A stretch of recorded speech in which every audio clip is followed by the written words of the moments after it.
বিসমিল্লাহির রহমানির রহিম। দিন প্রাণ মুসলিম ভাই ও বোনদেরকে আনন্দের সাথে জানানো যাচ্ছে যে নুরানি তালিমুল কুরআন মাদ্রাসা এর উদ্যোগে নুরানি প্রদর্শনী ও ওয়াজ মাহফিলের আয়োজন করা হয়েছে।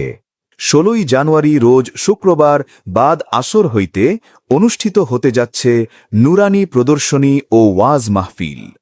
উক্ত নুরানি প্রদর্শনী ও ওয়াজ মাহফিলের স্থান পালপাড়া ব্রিজ সংলগ্ন ঢালিবাড়ি, দয়ালবাজার, পঞ্চসার, মুন্সীগঞ্জ মাদ্রাসা মাঠ প্রাঙ্গণ। মাহফিলে প্রধান আলোচক হিসাবে উপস্থিত থাকবেন মুফতি আবু মুর্তাজা মোহাম্মদ ফয়জুল্লাহ সাহেব, দামাত বারাকাতুহুম আলিয়া, চেয়ারম্যান ও পরিচালক নুরানি তালিমুল কুরআন বোর্ড বাংলাদেশ। এছাড়াও বিশেষ আলোচক হিসাবে উপস্থিত থাকবেন মুফতি নিসার আহমেদ কাশেমি, দামাত বারাকাতুহুম আলিয়া, মোহতামিম ও শাইখুল হাদিস, দেওভোগ বড় মাদ্রাসা, মহাসচিব, মুন্সীগঞ্জ জেলা ও ঢাকা দক্ষিণ কওমি মাদ্রাসা শিক্ষা বোর্ড।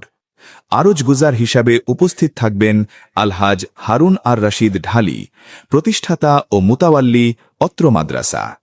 বিশেষ আকর্ষণ হিসাবে সাংস্কৃতিক অনুষ্ঠান ও সঙ্গীত পরিবেশনা করবেন মোহাম্মদ ইয়াসিন হামিদ, কণ্ঠরাজ শিল্পী গোষ্ঠী এবং মোহাম্মদ আবু সুফিয়ান লাহোরী, পুষ্পকালন শিল্পী গোষ্ঠী। উক্ত মাহফিলে মহিলাদের ওয়াজ শোনার বিশেষ ব্যবস্থা রয়েছে। অতএব দিন প্রাণ মুসলিম ভাই ও বোনদেরকে উক্ত নুরানি প্রদর্শনী ও ওয়াজ মাহফিলে দলে দলে উপস্থিত থাকার জন্য বিনীতভাবে আমন্ত্রণ জানানো যাচ্ছে।